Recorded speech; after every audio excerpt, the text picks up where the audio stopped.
अस्सलाम वालेकुम व्यूअर्स। मैं उम्मीद करती हूँ कि आप लोग सेहत की बहुत अच्छी ही कंडीशन में होंगे। जब एक नेमत आपसे छिन जाती है तो तभी उसकी सही कदर आती है ना। हम भी कदर करते हैं सेहत की और कोशिश करते हैं।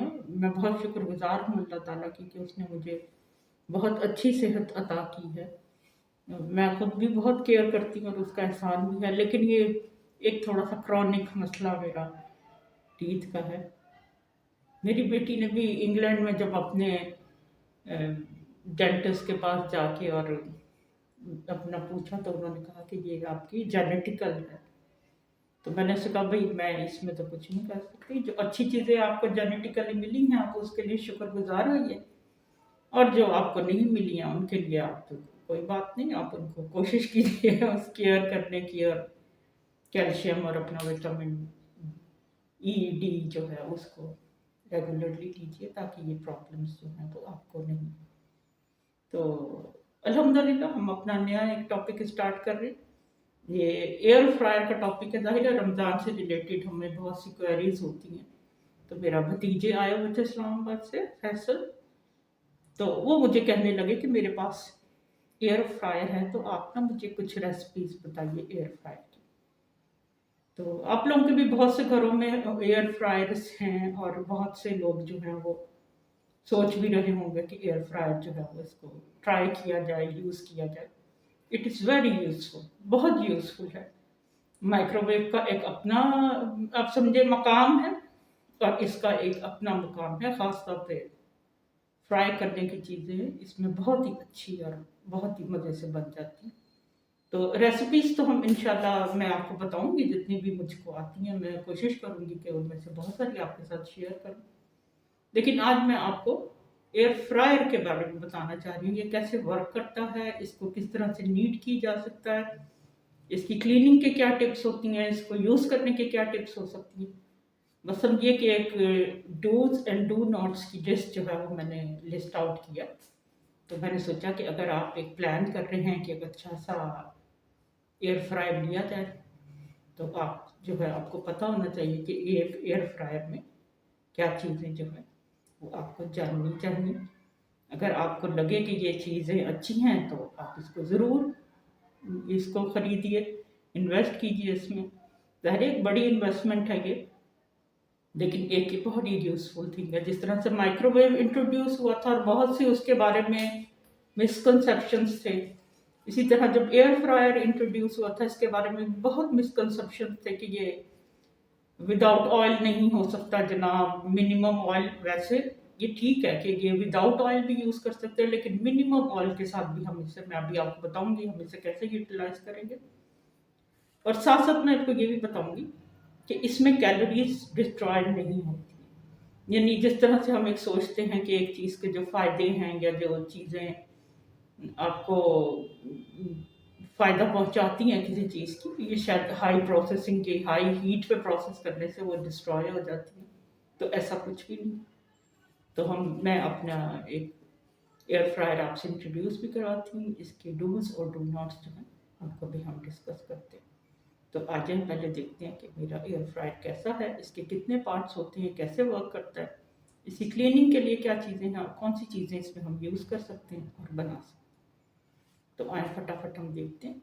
लेकिन एक काम ज़रूर कीजिएगा जाते जाते, अगर मेरा चैनल आपको फ़ायदा दे रहा है तो प्लीज़ इसको आप एक थम्स अप भी दीजिए, अपना कोई अच्छा सा कमेंट भी दीजिए, और साथ ही साथ जो है वो आप इसको चैनल को सब्सक्राइब भी कीजिए। नेक्स्ट थिंग जो मैं इसमें आपको बताना चाह रही हूँ वो ये है कि हम इसमें कौन सी चीज़ें जो है वो यूटिलाइज़ कर देते हैं। अभी चूँकि ये बंद है इसलिए मैंने अपनी डायरी जो है वो इसके ऊपर रखी है ताकि मैं कोई भी पॉइंट जो है वो उसको मिस ना करूँ। तो नेक्स्ट थिंग जो है वो हमारे पास ये आती है कि हम इसमें कौन सी चीज़ें जो हैं उनको उनके ज़रिए जो है वो खाना बना सकते हैं। जो आपके पास एक ये चैम्बर होता है, इसको आप थोड़ा सा पीछे करके रखते हैं ताकि ये गिरे नहीं। इसको प्रेस करके आउट करते हैं और फिर हम इसमें जो जो भी थिंग्स आपको रखनी होती हैं वो रख सकते हैं।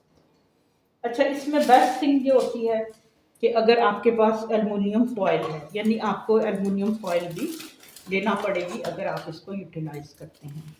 ठीक हो गया। कि एल्युमिनियम फॉयल जो है, ज़्यादातर वो चीज़ें जिनमें से, जैसे अगर आप चिकन फ्राई करते हो या स्टीम करते हो, या कोई ऐसी चीज़ें होती हैं जिनमें से उनके जूसेस निकलते हैं, मीट होता है, तो उसके नीचे आप इसको कटिंग करके तो रख सकते हैं। एक तो वे हो सकता है कि आप इसके चैम्बर में जो है वो एल्युमिनियम रखते हैं, फॉयल इतनी सी कटिंग करके। सेकंड थिंग ये हो सकती है कि आप उसमें रखने की बजाय इसको जो है फॉयल से कवर कर दें, ताकि जूस जो है वो इसमें ना जाए। इसको क्लीन करने का सिर्फ मसला होता है और कोई बात नहीं होती है। तो आप इसमें भी रख सकते हैं, और ये फॉयल जो है वो एल्युमिनियम फॉयल इसमें भी यूज़ कर सकते हो अपनी थिंग्स रख के। और ज़रूरी नहीं कि आप एल्युमिनियम फॉयल जो है उसे फुल ही रखें, आप इस तरह से छोटे पीस में काट के इस तरह से भी रखते हैं। ये बटर पेपर है, बटर पेपर भी सेफली इसमें यूज़ किया जा सकता है। अभी मैं आपको बताऊंगी कि कौन कौन सी चीज़ें यूज़ कर सकती हैं। आप बटर पेपर को जस्ट इस तरह से लाइन अप करके और इसमें रख सकते हैं। लेकिन बटर पेपर आप उन चीज़ों के लिए ही यूज़ करें कि जो हैवी होती हैं या इसको कवर करती हैं। ये फुल कवर नहीं हुआ है। अभी मैं आपको बताऊंगी कि अगर आपने इसको यूज़ करना ही है तो आप इसको जो है इसके फुल जो है उसके साइड साइड सा कटिंग कर लें। ये मैंने एक पेपर जो था बटर पेपर ही कटिंग कर लिया था, जो इसके फुल साइज में आता है। और आपको ऐसे बने बनाए जो हैं आजकल वो भी मिल सकते हैं। तो इसको लेकर और आप ये जो पंचिंग मशीन है इसके साथ इसके जो है आराम से इसमें पंचिंग होल्स कर सकते हैं।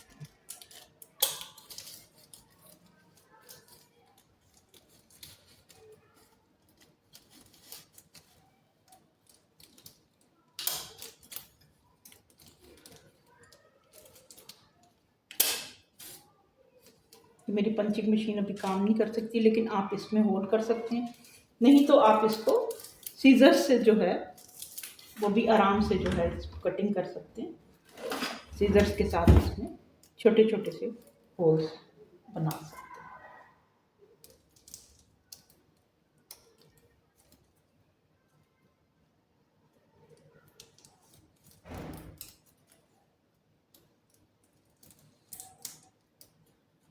ये आपको आराम से दराज से भी मिल जाते हैं, लेकिन अगर आपको यूटिलाइजेशन इसकी करनी है तो इसे आराम से, ये हमारे पास होल आ गए हैं और आप इसको आराम से रखें। ये होल सिर्फ इसलिए बनाए जाते हैं, एक तो ये पेपर इसमें से उड़ता नहीं है, जाहिर है एयर जब इसमें से पास आउट होती है तो आपको डर होता है कि ये चीज़ें जो हैं ये फ्राई करेगा या ये उसके वेंट को जो है उसको बंद कर सकता है। तो इस तरह से आप इसमें कोई भी चीज़ें जो हैं वो रख सकती हैं। सेकंड थिंग जो हम जानना चाहेंगे और हमारे लिए ज़रूरी है वो ये है कि जाहिर है ये हॉट हो जाता है, इसलिए ज़रूरी है कि जब आप इसमें से चीज़ें आउट करते हैं तो आप कोई ऐसा स्पैचुला यूज़ करें। जब वैसे तो आप जो घर में हम चिमटा लेते हैं जिससे रोटी पकाते हैं वो भी ले सकते हैं, लेकिन सिलिकॉन के बड़े ज़बरदस्त से ऐसे स्पैचुलास अवेलेबल होते हैं और आप इससे उसको आराम से जो है वो फ्लिप भी कर सकते हैं। और अगर आपको शेक करना हो तो आप इसको हिला के भी इसको आराम से शेक कर देते हैं। अब इसमें हम फ्राइज बना के देखेंगे तो मैं आपको बताऊंगी इसको किस तरह से यूज़ करते हैं और किस तरह से इसको फ्लिप करते हैं। जब इसका हाफ टाइम होता है, ये इसमें बहुत ज़रूरी जानने वाली चीज़ है कि जब आप कोई भी चीज़ इसमें बनाते हैं बेकिंग के अलावा, तो हाफ टाइम जो होता है, फॉर एग्जांपल अगर मैंने यहाँ से इसमें 20 मिनट्स का टाइम यूज़ कर रही हूँ, तो जब 10 मिनट्स हो जाएंगे तो उन चीज़ों को जो है तो मुझे या तो फ्लिप करना पड़ेगा, उनको उठा के समोसा है या पकोड़ा है उनको फ्लिप कर देते हैं। या फिर सेकेंडली हम ये करते हैं कि अगर आपके पास चिप्स हैं, ज़ाहिर है उसको इस तरह से नहीं, उसको थोड़ा सा लूज़ करके टोंग की मदद से और फिर उसको आप इस तरह से शेक कर सकते हैं, वो बिल्कुल सेफ होता है। नेक्स्ट जो पॉइंट आ रहा है जो हमें नहीं करना है वो ये है कि हमें इसमें कोई भी प्लास्टिक की चीज़ जो है वो नहीं यूज़ करनी है। आप ये देख सकते हैं कि जैसे ये प्लास्टिक की थिंग्स होती हैं, ये ओवन में, माइक्रोवेव ओवन में तो सेफ होती हैं, लेकिन ये इसमें सेफ नहीं है। जो प्लेट्स वगैरह होती हैं, मेलामाइन जो होती हैं, उनको यूज़ नहीं कर सकते हैं, तो फिर सवाल ये पैदा होता है कैसी चीज़ें हम इसमें यूज़ कर सकते हैं। हम बेकिंग के लिए ऐसे कंटेनर्स यूज़ कर सकते हैं। ये मेरे पास एक छोटा सा बेकिंग का कंटेनर है। आप जो आपके पास इस तरह के कंटेनर्स होते हैं, सिल्वर के कंटेनर्स, इनको भी यूटिलाइज कर सकते हैं। इसके अलावा अगर आपको कोई चीज़ फ्राई करनी है तो आप ऐसी चीज़ें जो हैं वो भी यूटिलाइज कर सकते हैं। ये ओवन सेफ होते हैं, मतलब ये जो इसमें एयर फ्रायर जो है वो उसमें सेफ होते हैं। और बटर पेपर जो है वो भी ये ऐसे लगाया जा सकता है, अगर आप इसमें होल करते हैं ये इजीली अवेलेबल भी है। इसके अलावा एक सिलिकॉन बास्केट भी आती है, आप वो सिलिकॉन बास्केट भी इसमें रख के और इजीली जो है से यूटिलाइज करेंगे। मैं एक तस्वीर जो है वो सिलिकॉन बास्केट की वो भी यहाँ पे आपके लिए, आपकी आसानी के लिए जो है वो मैं एक लगा दूँ। अब नेक्स्ट स्टेप जो हमारे पास आता है कि क्या क्या चीज़ें इसमें हम यूज़ कर सकते हैं और क्या क्या हम इसमें नहीं यूज़ कर सकते। उसके बाद जो है वो ऑयलिंग का प्रोसेस है। जाहिर है इसको वैसे तो आप बिल्कुल विदाउट ऑयल जो है वो हर चीज़ जो है वो यूज़ कर सकते हैं, लेकिन बेटर ये होता है कि अगर इसमें आपने पकोड़ों का बैटर भी रखा है तो या तो पकोड़ों के बैटर में ऑयल शामिल कीजिए आप थोड़ा सा, या फिर उनको स्प्रे कर लीजिए। जैसे अगर आपको यहाँ पे कोई भी चीज़ ऐसी बनानी है, मुझे फ्राइज़ बनाने होते हैं, तो आप विदाउट ऑयल फ्राइज़ बना सकते हैं, पकोड़े बना सकते हैं, समोसा इसमें फ्राई कर सकते हैं। लेकिन अगर आपको बहुत ज़्यादा क्रिस्पी और अच्छे चाहिए तो एक ऑयल लेकर और इस ऐसे सिलिकॉन ब्रश के साथ जो है वो आप उनको आराम से उनकी ब्रशिंग कर सकते हैं, या आप एक स्प्रे बॉटल में थोड़ा सा ऑयल डाल के और वो चीज़ें जैसे पकोड़े वगैरह को तो ज़ाहिर है इससे आप नहीं करेंगे, ये सारा का सारा जो है उसमें ऑयल जो है वो लग जाएगा। तो स्प्रे बॉटल लेकर इजीली जो जो भी बाज़ार में अवेलेबल बॉटल्स होती हैं, तो एक स्प्रे बॉटल जो है वो भी आप आराम से जो है वो यूटिलाइज कर सकते हैं। इसके बाद जो हमारे पास आया है वो एल्युमिनियम फॉयल है, इसमें सेफ है। ज़ाहिर आप माइक्रोवेव में एल्युमिनियम फॉयल यूज़ करते हैं, वो सेफ नहीं होती है। एल्युमिनियम फॉयल को भी आप इसमें पूरा लगा के, जिस तरह से आप स्टीम रोस्ट करते हैं या स्टीम करते हैं, वो फुल भी आप उसे कवर करके और चीज़ों को इसमें प्लेस कर सकते हैं। जैसे अगर ड्रम स्टिक आप बना रहे हैं या चिकन की कोई ऐसी रेसिपी बना रहे हैं तो आप उसको पूरा का पूरा फॉइल करके इसमें सेफ्टी जो है आप उसको यूज़ कर सकते हैं। सिलिकॉन बास्केट भी हो गई, बटर पेपर भी हो गया, ब्रश और ऑयल भी हो गया। अब हमारे पास आता है प्री हीटिंग। अब बहुत सारी चीज़ें होती हैं, उनको हम प्री हीट जो है वो करना ज़रूरी होता है। फॉर एग्जांपल जब हम बेकिंग करते हैं या जब हम अगर इसमें हम पिज़्ज़ा बनाना चाहें, मैंने इसमें पिज़्ज़ा ट्राई किया था, बहुत अच्छा, बहुत सॉफ्ट पिज़्ज़ा बनता है। उसको प्री हीट करना होता है, तो उसकी प्री हीटिंग टाइम जो है वो आप इधर से कर सकते हैं। फॉर एग्जांपल अगर उसमें 5 मिनट्स के लिए या 2 मिनट्स के लिए आप उसको पहले प्री हीट करके जो भी आपने चीज़ बनानी है उसका टेम्परेचर देख के, अगर जैसे आपको 140 पे करना है या 160 पे उसे बेक करना है, तो आप 160 पे इसको सेट करके, ये एक निशान बना होता है इसमें एक छोटा सा, आप इसको इस पर सेट करके और इसको 2 या 3 मिनट एक्स्ट्रा टाइम दे के पहले इसको लगा के इनको ऑन करते हैं, और फिर उसके बाद जब ये 0 पे आ जाए तो फिर आप इसमें अपना बेकिंग का आइटम जो है वो रख के और आराम से उसको जो है वो बेक कर सकते हैं। जो बेकिंग आइटम है उनके लिए आपको हाफ टाइम जो है उस पर रुकने की ज़रूरत नहीं होती है। अदरवाइज़ जो भी चीज़ें आप यूज़ करते हैं उनके लिए ये है कि जब उसका हाफ टाइम हो जाए, फॉर एग्जांपल अगर मैं इसमें फ्राइज़ अभी आपको बना के दिखाऊंगी, उसमें मुझे 20 मिनट्स चाहिए फ्राइज़ को इसमें एयर फ्राई करने के लिए, तो मैं 10 मिनट्स के बाद जो है कि अलार्म लगाऊंगी और 10 मिनट्स के बाद जो है वो इसको शेक कर लूँगी। अगर इसी तरह समोसे या पकोड़े या कोई नगेट्स वगैरह आप बना रहे तो उनको भी आप फ्लिप कर सकते हैं, लेकिन एक सिलिकॉन स्पैचुला के साथ। इसके अलावा हमारे पास नेक्स्ट जो होता है कि इसका सिस्टम किस तरह से काम करता है। जैसे मैंने आपसे कहा कि ये एयर को लेता है, हॉट एयर जो है वो पूरे उसमें घूमती है, इसीलिए ये फिजिबल होता है कि आप पार्चमेंट पेपर जो है कि ये बटर पेपर जो है, अगर इसमें आप प्री हीट कर रहे हैं तो इसको ऐसे लगा के मत छोड़ें, इसको खाली को आप प्री हीट कीजिए। अदरवाइज़ ये होता है कि ये पेपर जो होता है ये हवा से उड़ के और उसके वेंट को जो है वो ब्लॉक कर सकता है। तो हैवी चीज़ों के लिए आप इसे यूज़ कर सकते हैं बड़े आराम से। इसके ऊपर पकौड़े रख के बना सकते हैं, उनको स्लाइटली सा स्प्रे करें, या आप अगर डायरेक्टली कोई चीज़ बना रहे हैं तब भी आप ये कर सकते हैं कि इसको स्लाइटली सा जो है वो स्प्रे कर लें, इस ऑयल के साथ जो है इसको स्लाइटली सा जो है ऑयल कर लीजिए, ग्रीस कर लीजिए और फिर इसके ऊपर चीज़ें रखिए। फर्स्ट ऑफ ऑल ये चूँकि नॉन स्टिक है तो इसमें चीज़ें ख़राब नहीं होती हैं, चिपकती नहीं है, लेकिन फिर भी अगर आप इसको ऑयलिंग कर लेते हैं तो ये बहुत अच्छा आपके लिए एक पॉइंट आ जाता है। आपको मैं दे सकती हूँ, जैसे आपने कभी भी ओवर क्राउड नहीं करना। अभी जब मैं इसमें चिप्स आपके सामने डालूंगी तो ये बात आपको मैं वजाहत कर दूंगी। जैसे अगर आप इसमें बिस्किट रख रहे हैं तो एक लेयर ही आपने बिस्किट की रखनी है।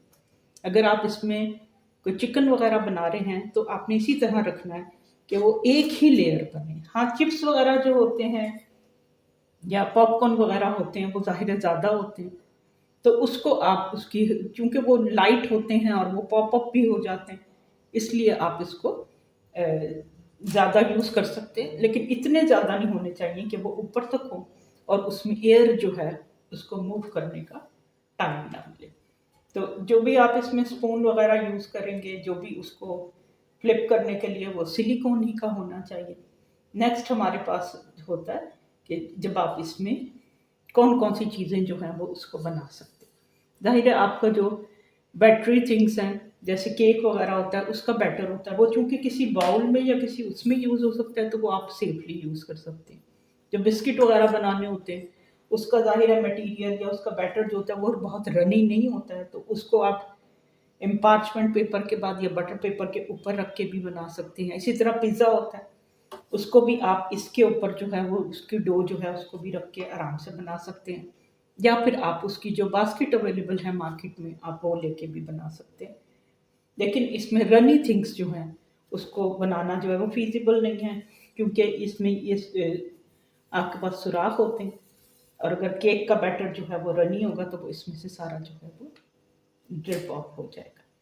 इसके अलावा एक क्वेरी और आती है कि इसमें कौन सी चीज़ें जो हैं उनको आप गर्म कर सकते हैं, जैसे आप माइक्रोवेव को यूज़ करते हैं तो इसमें बहुत सारी चीज़ें जो हैं वो इनको गर्म किया जा सकता है, लेकिन राइस के लिए या रोटी को क्रिस्प करने के लिए या कोई सालन वगैरह है, अगर आप उसको किसी चीज़ में रख के इस तरह से करें तो may be it is feasible कि आप इसको यूज़ करें, लेकिन ये हीटिंग के लिए नहीं है। जो चीज़ें इसमें हीटअप होती हैं और जो मैंने खुद भी की हैं और जो फैंटास्टिक तौर पे बहुत अच्छे तरीके से इसमें यूज़ की जा सकती हैं, वो आपके फ्राइड आइटम्स होते हैं।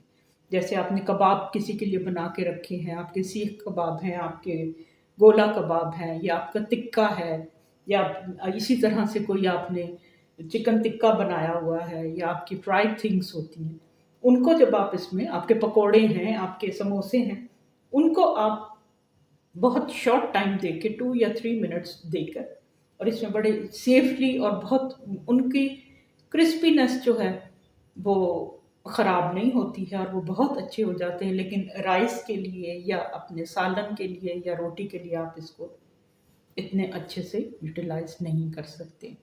इसके अलावा एक डू नॉट आइटम जो बताना बहुत ज़रूरी है वो ये है कि जब भी आप इसको नीट करें या इसको क्लीन करते हैं आप, तो इसको प्लग आउट करना बहुत ज़रूरी है। इसको प्लग के साथ जो है वो लगा के जो है वो इसको ना कीजिए, ये ज़ाहिर है अनसेफ होता है। तो आप इसको प्लग आउट कर लीजिए और उसके बाद कीजिए। इसके बाद हमारे पास इसकी ये जो इनर चैम्बर है और ये जो आउटर चैम्बर है, इन दोनों की क्लीनिंग का आता है। ज़ाहिर है कोई चीज़ें ड्रिप करती हैं, आपके पास कभी पिज़्ज़ा होता है वो ड्रिप करता है या वो इसमें आउट हो जाता है। दोनों सूरतों में अगर आप इसको किसी सब इसमें सबसे पहले आप हॉट वाटर डालिए, इसको इसमें पुट बैक करें। ये वैसे तो ये दोनों चीज़ें जो हैं ये डिश वॉश फ्रेंडली हैं, डिश वॉशर में क्लीन हो सकती हैं। इसको इसमें पुट बैक करके इसको इसमें रख के और इसमें हॉट वाटर डाल के और जो भी आपका डिश वॉशिंग लिक्विड है वो डाल के, या अगर आपके पास कोई पाउडर है डिश वॉशिंग पाउडर वो डाल के, फिर आप इसे थोड़ी देर के लिए छोड़ दीजिए। और फिर इसको साफ कर लीजिए।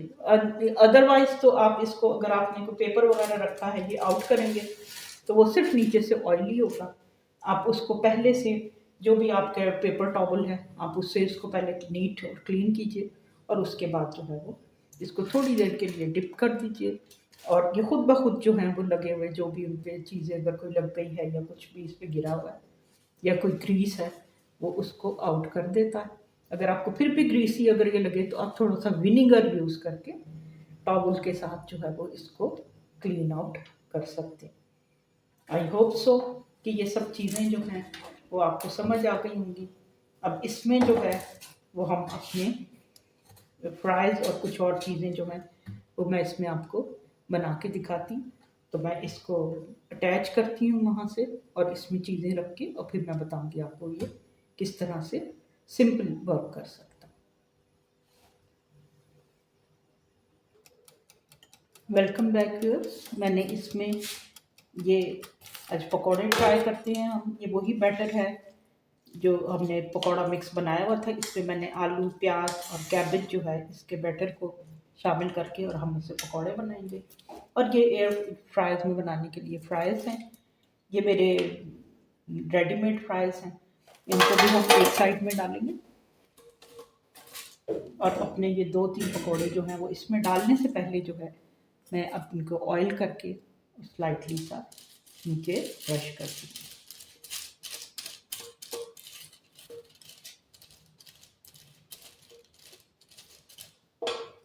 ठीक हो गया।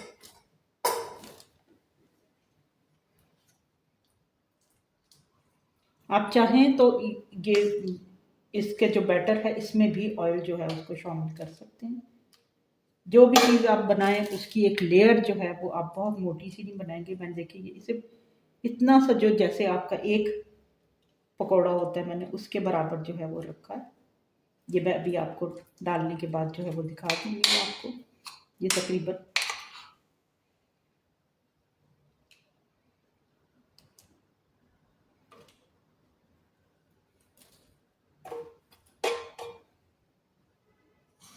4 के करीब हमारे पकौड़े बनेंगे।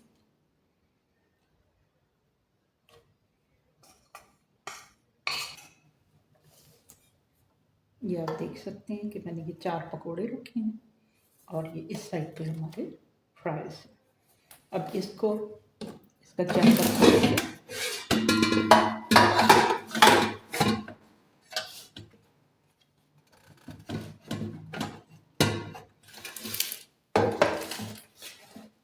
तो चैम्बर खोल के इसके बटन को दबा के मैं इसमें से फिक्स करूँगी, और फिर हम इसको रख देंगे। आप चाहें तो ऑयल्स को, पोटैटोज़ को भी ऑयल लगा सकते हैं, लेकिन मैंने उसको ऑयल जो है वो नहीं लगाया। तो इसको अब जो है हम, मैंने इसको पुट कर दिया है इसमें, और इसको अब फ्राइज़ के लिए यहाँ पे 12 to 18 मिनट्स लिखा हुआ है, तो हम इसे 15 मिनट्स जो है उस पर सेट कर लेंगे। हमारी लाइट ऑन हो गई है। 15 मिनट्स मीन कि जब ये हाफ़ डन हो जाएगा, 16 का हाफ़ 8 मिनट्स है, तो 8 मिनट्स में मैं इसको खोल के और इसको दोबारा से चेक करेंगे। इसकी हीट जो है उसको 200 पे हम सेट कर लेंगे। ये इसमें जो निशान लगा हुआ है मैंने उसको 200 पे सेट कर लिया। तो जब ये 8 मिनट्स हो जाएंगे, इसको हम चेक करेंगे, और मैं ये आपके सामने खोल के इनको फ्लिप करूँगी।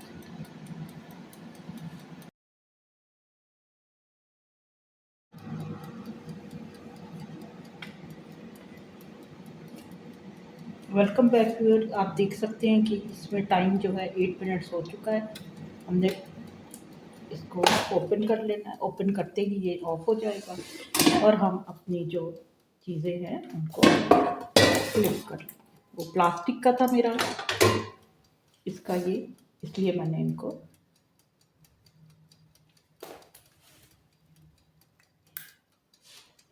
अब हम इन चीज़ों को जो है वो फ्लिप कर लेंगे।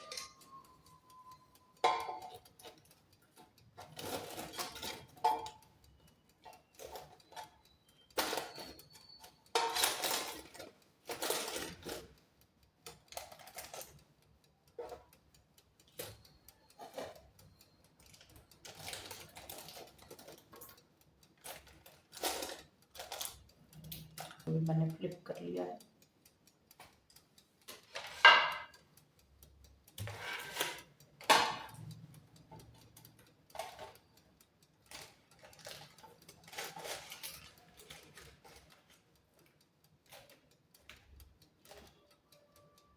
अब मैं इसको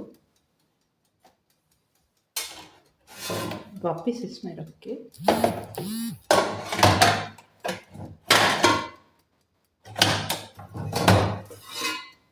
मैं अपने इन पकौड़ों और इसको दोबारा इसमें वापस 8 मिनट के लिए मैं इसे रख दूँगी और मैं इसे टाइम को जो है 8 मिनट पे दोबारा सेट करूँगी।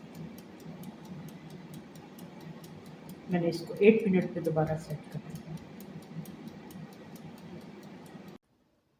Welcome back viewers. लास्ट इसका ये हमारे पास डन हो गया है। मैं आपको दिखाती हूँ।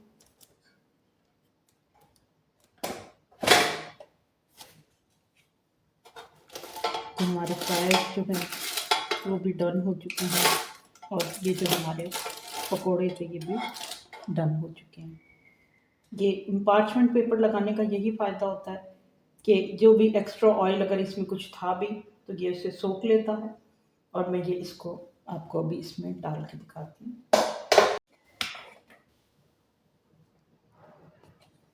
व्यूअर्स, ये हमारे फ्राइज़ भी डन हो चुके हैं 15 मिनट्स में और ये हमारे पकोड़े भी बिल्कुल अच्छे से डन हो चुके हैं। तो इस दफ़ा तो एयर फ्रायर में ही पकोड़े बना लेंगे हम अब के रमज़ान में। आई होप सो कि आपको ये रेसिपीज़ पसंद आएंगी। अगर आपको ये अच्छा लग रहा है मेरा प्रोग्राम तो प्लीज़ मेरे चैनल को सब्सक्राइब कीजिएगा अपने फ्रेंड्स के साथ और अपनी फैमिली मेम्बर्स के साथ भी इसको शेयर कीजिए। हम इंशाल्लाह नेक्स्ट किसी एपिसोड में एयर फ्रायर की मज़ीद रेसिपीज़ जो है उसको भी करेंगे।